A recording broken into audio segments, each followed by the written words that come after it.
Hello everyone, welcome to an academy. This is Ashwath. Today we will be discussing about endocrine glands and their hormones.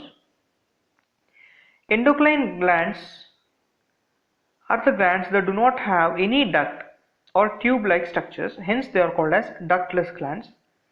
They produce hormones which are non-nutrient chemicals which act as intercellular messengers and are produced in very small amounts or trace amounts. Hence, these are directly released into blood as they do not possess any duct or tube.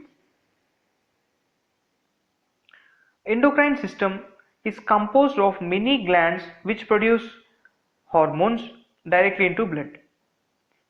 They are hypothalamus, pituitary gland, pineal gland, thyroid gland, parathyroid gland, thymus, adrenal gland, pancreas, testis and ovary. Let us see the hypothalamus and its hormones. Hypothalamus is present in the basal part of diencephalon or called as forebrain. It produces two types of hormones, inhibiting hormones and releasing hormones.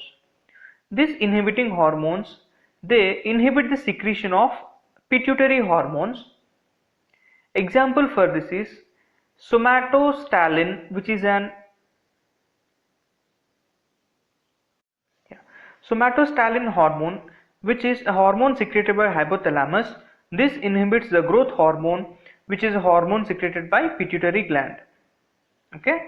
Next, the releasing hormones, they help in stimulating secretion of pituitary hormones.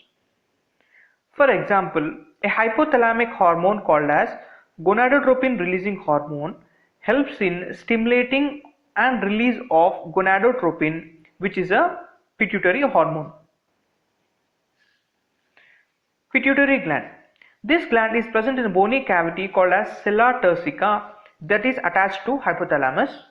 This pituitary gland is divided into two portions, adenohypophysis and neurohypophysis. This adenohypophysis is again divided into two regions or two parts called pars digitalis and pars intermedia. Pars digitalis portion is called as anterior pituitary region, where pars intermedia is fused with this, and neurohypophysis region is called as posterior pituitary. Let us see the different types of hormones which are released by anterior pituitary and posterior pituitary regions. Anterior pituitary region produces hormones called as growth hormone, prolactin, thyroid stimulating hormone, adrenocorticotropic hormone, luteinizing hormone and follicle stimulating hormone. Pars intermedia releases hormone called as melanocyte stimulating hormone or MSH. Neurohypophysis or the posterior pituitary region produces two types of hormones. They are called as oxytocin and vasopressin. In this side we'll be seeing the uses of the hormones. Growth hormone, if it is high in our body, this leads to a condition called as gigantism, and if it is low, it leads to a condition called as dwarfism or stunted growth.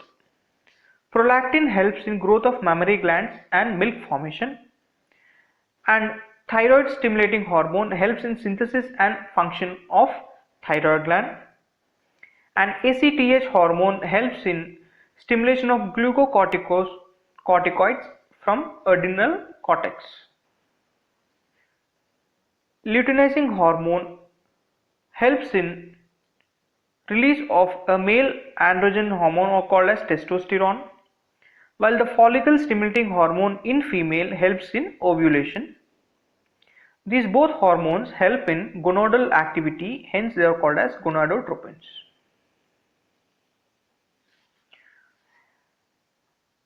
MSH hormone, which is released from pars intermedia, helps in pigmentation of skin.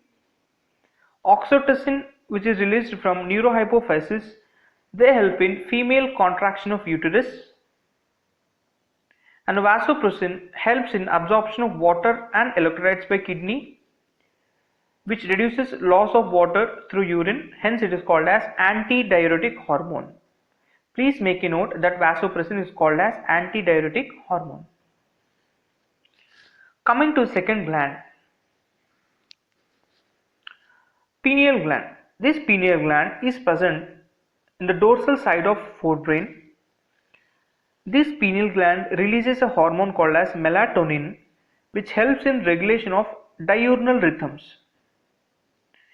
Diurnal rhythms are nothing but our day-to-day temperature, sleep and wake cycle and all those.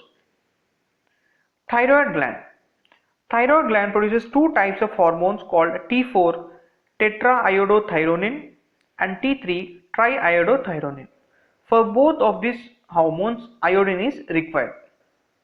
If the iodine content is high in our body, it leads to a condition called as hypothyroidism. If it is high in our body, it leads to a condition called as hyperthyroidism, and if it is low in our body, it leads to a condition called as hypothyroidism. The next gland is thymus. Thymus is situated between lungs behind the sternum on the ventral side of aorta. This thymus releases a hormone called peptide hormones or thymosins. These thymosins help in regenerating of T lymphocytes or differentiation of T lymphocytes. They help in cell mediated immunity and humoral immunities. Rest of the glands and hormones will be discussed in the next part of this video. I hope you are clear with this concept till now. Thank you.